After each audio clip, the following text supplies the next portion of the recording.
Thank you so much to our speakers for another fantastic session.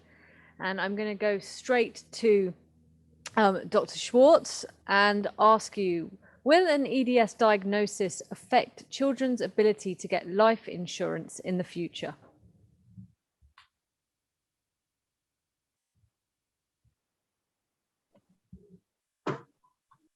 I'm taking a minute to absorb. Good afternoon, everyone. Will a diagnosis affect the ability to get life insurance? This is a really challenging question to answer for this international community. I'm practicing in Canada. We have universal healthcare here. So of course that would have no impact whatsoever. There are private insurance companies around the world where pre-existing conditions do factor in, but I apologize, I'm by no means an expert in that. Unfortunately, perhaps I'm not the best person to answer the question. Laura, I don't know if there's anyone else that you could direct that to, or if you yourself perhaps would be better to respond than me. I'm not sure of the answer myself. I don't know if any other panelists are aware. No. In terms of life, yeah, I think in terms of life, if this is a question about life insurance, unless you've got a life-threatening condition, I don't think it's going to impact upon life insurance. Health insurance, it can, of course. We know for some, if you've got a pre-existing condition, then there can be challenges for getting health insurance. But I think life insurance, unless you've got the type of EDS that is potentially life-threatening, I don't see why there would be any reason why that would be. I think this is a very important topic, I think, across the board with genetic testing and with all the potential diagnoses that affect individuals in a range of ways, life-threatening or otherwise, and potentially could be something that the society can help with from an advocacy perspective. But sorry again for not being the best person to answer that. No, that's fine. Thank you. I think so often there's not black and white answers to these things anyway. And definitely geographical changes maybe around the world may make the answer different depending on where you live. Question for Crystal. How do you effectively support siblings who do not have EDS or HSD when the child that has the condition requires more time? Oh, yes. Well, what we have found, what I've found personally in being a sibling and also working with sibling groups is that these are sort of naturally really, really deeply empathetic individuals, right? They've grown up in an environment of caregiving. And it's really interesting, this concept of empathy has been explored in the Q&A. I don't know if you've seen it. I keep going into statements about empathy, and one of our audience members actually pointed out, what if you have a condition that interrupts empathy, like autism as an example, right? And so I'm finding myself sort of mind blown right now that my biases, my unconscious biases are kicking in here. So I'm really trying to be careful with the words I choose. But the answer is your life experiences shape the person that you are. And I'm constantly in a state of reassuring parents that that children are incredibly resilient, that siblings that are going through these experiences tend to be very heartfelt individuals in their future lives. And if you ever, as a parent or a caregiver or any other family member feel that your sibling child needs support, mental health support or counseling support because they're acting out because of their role or position in the family, then trust your gut, right? Trust your gut in that experience. And it's going to be obviously very unique to each family, but But the reality is, just like we as a collective rare disease community, we are sort of venturing through the planet with a perspective that nobody else really can have unless they've lived our life experience. So too with siblings. So there is enough love to go around. There's enough love to go around. Set aside the worry. Know that this life experience is creating a really heart-centered sort of character in these individuals. Thank you. Thanks, Crystal. Question for Dr. Simmonds. I have a very hard time staying active because of fatigue, exercise intolerance, and chronic pain from EDS. I also have POTS among other conditions. What do you think could help me be more active, and what exercises do you recommend? Thanks, Lara, and thank you to the persons that asked this question. I think this is a sort of quite a common one, actually, for people with the condition. I was hoping that I'd sort of covered sort of some of those bits in the presentation. Obviously, it's going to be very individual for you, so I can't exactly tell you exactly what to do. But what I can say is that with people who have chronic fatigue, particularly the persistent fatigue and where pain's an issue and where POTS is an issue, then by beginning something small and doing a little bit and often is much better than trying to do a big lot one time a day or every other day. So a little bit, even some exercises lying down would be a good place to start.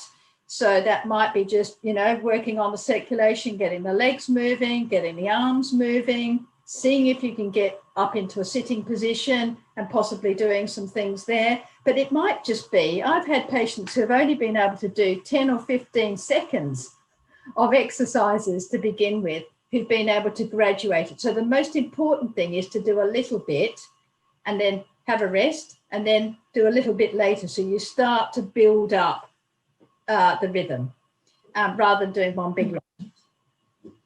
Thank you.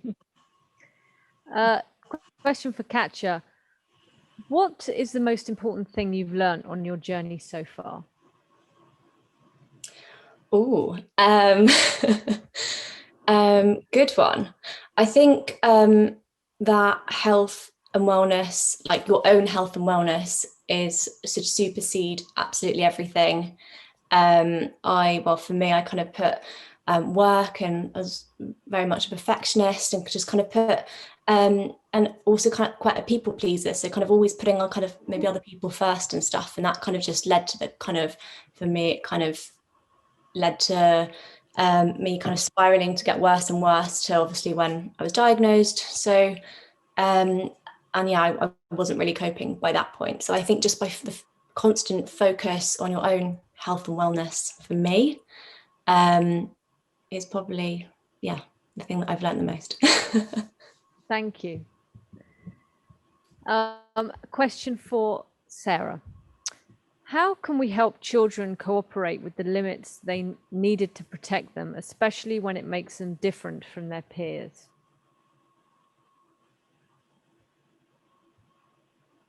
Thank you for that question. I think that comes into play for a lot of children and their families, the multiple competing interests of wanting their kids to be out in the world doing whatever it is that they choose to do, and then also wanting to protect them and to keep them safe.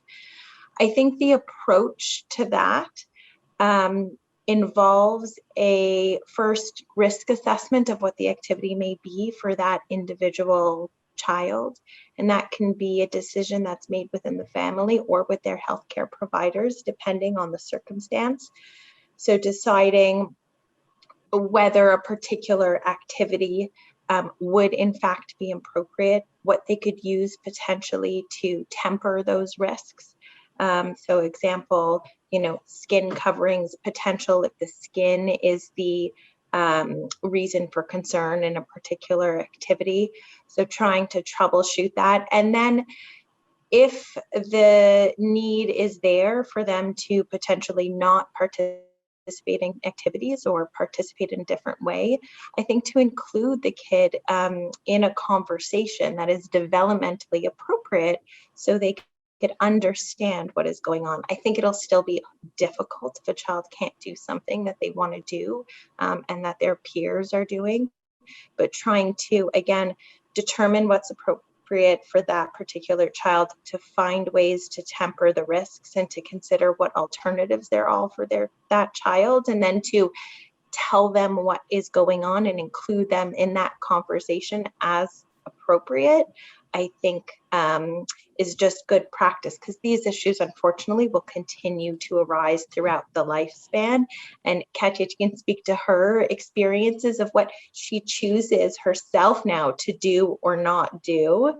And that's something that they will learn and can learn with the help of their caregivers. So that I would say was a very general approach. I hope that answers the question. Yeah, that's very helpful. Thank you. A question for Crystal. How do you avoid burnout?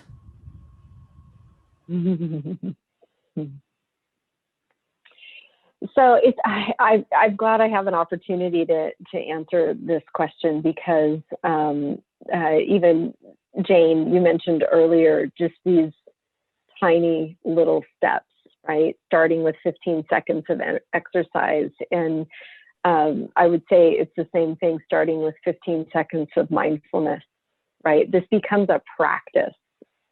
So setting a goal that's achievable from a mental health standpoint is really important, and finding just these little teeny tiny changes that you can do each day will help build up your resources for the long term. And so the burnout comes. There's no question about that. That's just human and normal, and we're all doing the very best that we can. The point is to resource yourself in really kind of ritualized, achievable ways, things that you're doing every day, so that you can step back and, hopefully those 7 ideas: breath work, using color as a resource, and then sight, sound, taste, touch, smell. So those are my suggestions. Thank you. It's okay to burn out, because it does happen. You just have to recognize it and then wake up the next day and go again. Can I chip in on that one as well? I love that answer. I just want to say that I've been someone who can be subject to burnout. I could just go and go and go on all different wires, and I'm sure there are lots of us are in that kind of boat. And I'm an Australian. I live in England now, but I'm an Australian. And someone said, Jane, you need to take a fire break. So now I have people that remind me to put a fire break in. So I have to go through my diary and just clear some time.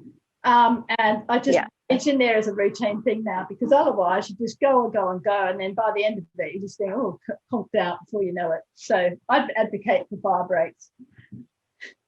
Absolutely. Thank you both. And last question while we're with you, Dr. Simmonds. How can you help with managing post-exertion malaise? Yeah, I mean, this is the thing about fatigue after exercise, isn't it? I mean, there's 2 things happening here, and we had a bit of a discussion about this yesterday as well. It's understanding what that malaise is about, the feeling of illness, but also the feeling of tiredness. And I think it comes back to, it's a bit of trial and error, working out how much you can do. So that if you do too much, and we do know that particularly with when you've got some inflammatory, when there's an inflammatory part to your condition, that actually if you go too hard at it, the body will flare up, and actually you can feel quite sick after it, particularly people who have sort of a fibromyalgia type presentation. So lower intensity is better, something rhythmical, low intensity, and for a short time, check how you feel and then try and build up. So it's about finding your baseline. And it takes time, and sometimes, we do too much and sometimes we don't do enough. So you have to find your way. And I think, you know, Katya and the others have been talking about this in this presentation. It's finding your own way. So there is no magic cure for the malaise, but sometimes it might be the time of day you're doing the activity, or it might be that you're doing too much or the wrong type. So it's about finding a way through that. Thank you. And thank you so much to all of our speakers. Fantastic talk sessions there. Great feedback on them all. Thank you very, very much. And it is now time for a small fire break, just a 10-minute wiggle, and we'll see you soon.